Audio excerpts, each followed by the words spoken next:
By the Treaty of 1646, the colonists had taken the balance of power, and had established control between the York and Blackwater rivers.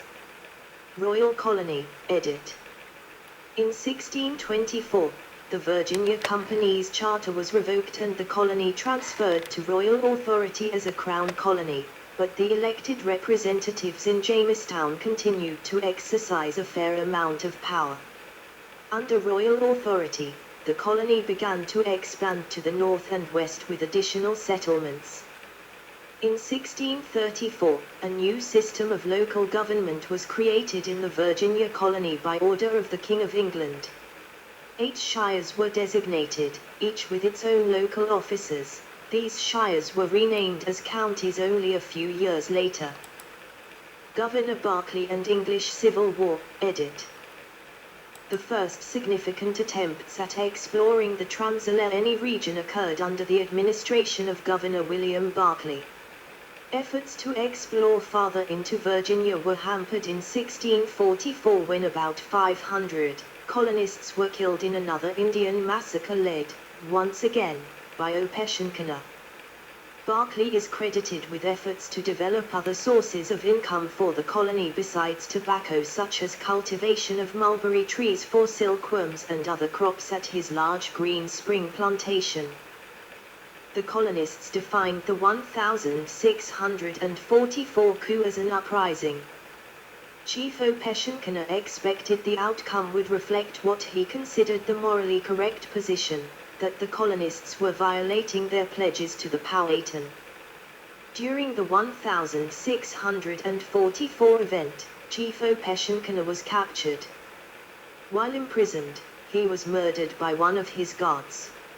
After the death of Opechancanough and following the repeated colonial attacks in 1644 and 1645, the remaining Powhatan tribes had little alternative but to accede to the demands of the settlers. Most Virginia colonists were loyal to the Crown, Charles I, during the English Civil War, but in 1652, Oliver Cromwell sent a force to remove and replace Governor Berkeley with Governor Richard Bennet, who was loyal to the Commonwealth of England. This governor was a moderate Puritan who allowed the local legislature to exercise most controlling authority and spent much of his time directing affairs in neighboring Maryland colony. Bennet was followed by 2 more Cromwellian governors, Edward Digges and Samuel Matthews, although in fact all 3 of these men were not technically appointees but were selected by the House of Burgesses, which was really in control of the colony during these years. Many Royalists fled to Virginia after their defeat in the English Civil War. Some intermarried with existing plantation families to establish influential families in Virginia such as the Washingtons, Randolphs, Carters and Lees. However, most 17th century immigrants were indentured servants, merchants or artisans. After the Restoration, in recognition of Virginia's loyalty to the Crown, King Charles II of England bestowed Virginia with the nickname the Old Dominion, which it still bears today. Bacon's Rebellion, edit. Main article, Bacon's Rebellion. Governor Berkeley, who remained popular after his first administration, returned to the governorship at the end of Commonwealth rule. However, Berkeley's second administration was characterized with many problems. Disease, hurricanes, Indian hostilities, and economic difficulties all plagued Virginia at this time. Berkeley established autocratic authority over the colony. To protect this power, he refused to have new legislative elections for 14 years in order to protect a House of Burgesses that supported him. He only agreed to new elections when rebellion became a serious threat. Berkeley finally did face a rebellion in 1676. Indians had begun attacking encroaching settlers as they expanded to the north and west. Serious fighting broke out when settlers responded to violence with a counterattack against the wrong tribe, which further extended the violence. Berkeley did not assist the settlers in their fight. Many settlers and historians believe Berkeley's refusal to fight the Indians stemmed from his investments in the fur trade. Large-scale fighting would have cut off the Indian supplies Berkeley's investment relied on. Nathaniel Bacon organized his own militia of settlers who retaliated against the Indians. Bacon became very popular as the primary opponent of Berkeley, not only on the issue of Indians, but on other issues as well. Berkeley condemned Bacon as a rebel but pardoned him after Bacon won a seat in the House of Burgesses and accepted it peacefully. After a lack of reform, Bacon rebelled outright, captured Jamestown, and took control of the colony for several months. The incident became known as Bacon's Rebellion. Berkeley returned himself to power with the help of the English militia. Bacon burned Jamestown before abandoning it and continued his rebellion but died of disease. Berkeley severely crushed the remaining rebels. In response to Berkeley's harsh repression of the rebels, the English government removed him from office. After the burning of Jamestown, the capital was temporarily moved to Middle Plantation, located on the high ground of the Virginia Peninsula equidistant from the James and York rivers. Building of Williamsburg, edit. Local leaders had long desired a school of higher education, for the sons of planters, and for educating the Indians. An earlier attempt to establish a permanent university at Henricus failed after the Indian massacre of 1622 wiped out the entire settlement. Finally, 7 decades later, with encouragement from the colony's House of Burgesses and other prominent individuals, Reverend Dr. James Blair, the colony's top religious leader, prepared a plan. Blair went to England and in 1693, obtained a charter from Protestants King William and Queen Mary II of England, who had just deposed Catholic James II of England in 1688 during the Glorious Revolution. The college was named the College of William and Mary in honor of the two monarchs. The rebuilt State House in Jamestown burned again in 1698. After that fire, upon suggestion of college students, the colonial capital was permanently moved to nearby Middle Plantation again, and the town was renamed Williamsburg, in honor of the king. Plans were made to construct a capitol building and plan the new city according to the survey of Theodoric Bland. Tobacco plantations, edit. As the English increasingly used tobacco products, tobacco in the American colonies became a significant economic force, especially in the tidewater region surrounding the Chesapeake Bay.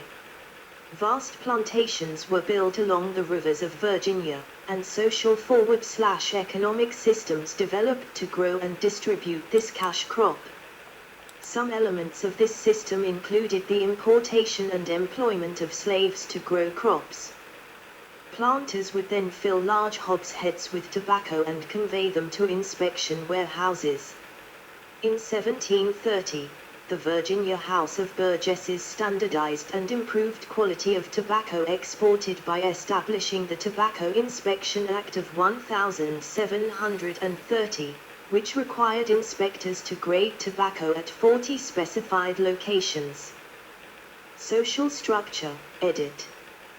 In terms of the white population, the top 5% or so were planters who possessed growing wealth and increasing political power and social prestige. They controlled the local Anglican church, choosing ministers and handling church property and disbursing local charity. They sought elected and appointed offices. About 60% of white Virginians were part of a broad middle class that owned substantial farms. By the second generation, death rates from malaria and other local diseases had declined so much that a stable family structure was possible. The bottom third owned no land and verged on poverty. Many were recent arrivals, or recently released from indentured servitude. Social stratification was most severe in the northern neck, where the Fairfax family had been given a proprietorship. In some districts there 70% of the land was owned by a handful of families, and 3/4 of the whites had no land at all. In the frontier districts, large numbers of Irish and German Protestants had settled, often moving down from Pennsylvania. Tobacco was not important there. Farmers focused on hemp, grain, cattle, and horses. Entrepreneurs had begun to mine and smelt the local iron ores. Sports occupied a great deal of attention at every social level, starting at the top. In England, hunting was sharply restricted to landowners and enforced by armed gameskeepers. In America, game was more than plentiful. Everyone, including servants and slaves, could and did hunt. Poor men with a good rifle aim won praise, rich gentlemen who were off target won ridicule. In 1691, Sir Francis Nicholson, the governor, organized competitions for the better sort of Virginians only who are bachelors, and he offered prizes to be shot for, wrestled, played at backswords, and run for by horse and foot. Horse racing was the main event. The typical farmer did not own a horse in the first place, and racing was a matter for gentlemen only, but ordinary farmers were spectators and gamblers. Selected slaves often became skilled horse trainers. Horse racing was especially important for knitting the gentry together. The race was a major public event designed to demonstrate to the world the superior social status of the gentry through expensive breeding, training, boasting and gambling, and especially winning the races themselves. Historian Timothy Breen explains that horse racing and high-stakes gambling were essential to maintaining the status of the gentry. When they publicly bet a large sum on their favorite horse, it told the world that competitiveness, individualism, and materialism were the core elements of gentry values. Historian Edmund Morgan, 1975, argues that Virginians in the 1650s, and for the next 2 centuries, turned to slavery and a racial divide as an alternative to class conflict. Racism made it possible for white Virginians to develop a devotion to the equality that English Republicans had declared to be the soul of liberty. That is, white men became politically much more equal than was possible without a population of low-status slaves. By 1700, the population reached 70,000 and continued to grow rapidly from a high birth rate, low death rate, importation of slaves from the Caribbean, and immigration from Britain and Germany, as well as from Pennsylvania. The climate was mild, the farmlands were cheap and fertile. Early to mid-1700s, westward expansion, edit. In 1716, Governor Alexander Spotswood led the Knights of the Golden Horseshoe Expedition, reaching the top ridge of the Blue Ridge Mountains at Swift Run Gap, elevation 2,365 feet, 721 m.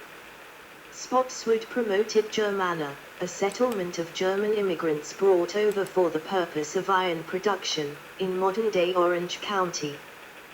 A series of early explorations starting in the 1670s determined a potential route for western expansion in the Shenandoah Valley, and it was determined that the region should be settled to create a protection bottleneck for the rest of the Virginia colony from potentially hostile natives relatively early on. But this was impeded by confused land claims between Virginia, Maryland and Pennsylvania. Individual persons who had petitioned for land in the region overtop of one another and failed to settle, as well as that of the remnants of the Susquehannocks themselves, living with the Iroquois Confederacy following their conquering in the 1660s, and was further complicated as the Beaver Wars spread into the region of Western Virginia between 1670 and 1701. Pennsylvania usually sided with the native claims and removed trespassers, until the Iroquois ceded all control over the region to the English in the Treaty of Albany in 1722. There were also several small nomadic tribes wandering the general region, collectively referred to as Cherokees and going by names such as Shenando, Kanerage, Tomahitan, Shatara, etc., as well as the Lenape, who had claimed land between the Potomac and Monongahela rivers after giving up land claims in New Jersey around 1690, and would continue living there until the 1760s, when they were removed as punishment for other Lenape in Ohio attacking English settlements during the French Indian Wars. By the 1730s, the three-notch D road extended from the vicinity of the fall line of the James River at the future site of Richmond westerly to the Shenandoah Valley, crossing the Blue Ridge Mountains at Jarman's Gap.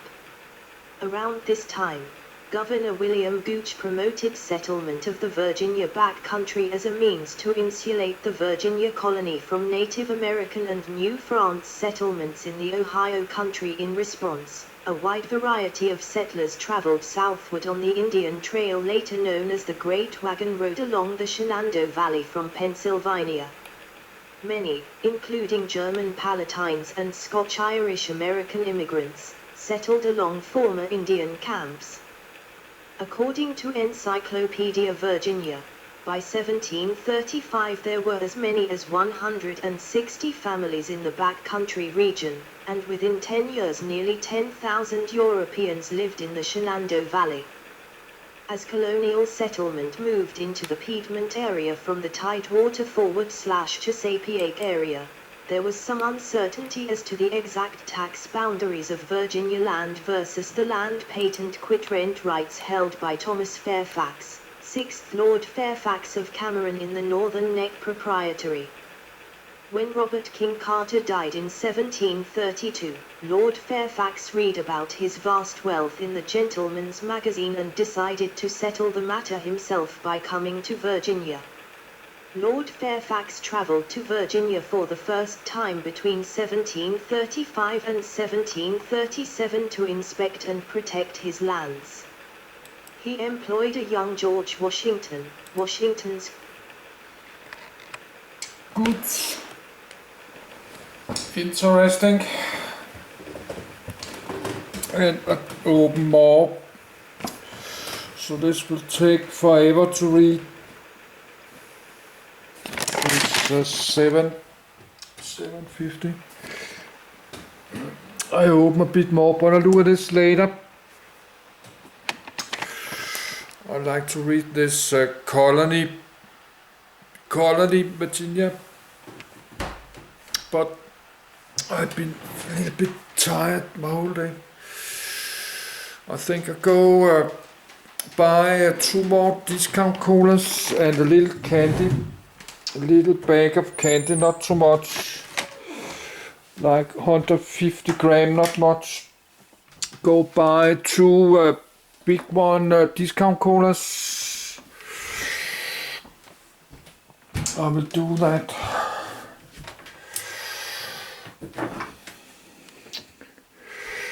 So let's do that. I like this cola called Posen. They close 8 p.m. That's in half an hour. So I need to do myself. Actually, I just need to leave my apartment in like 10 minutes. So I will just start the upload when I get back home.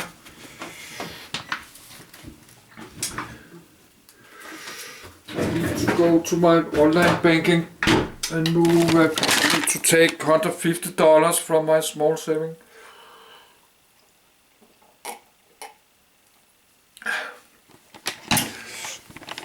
And I need to go restroom. So I will upload when I get back home.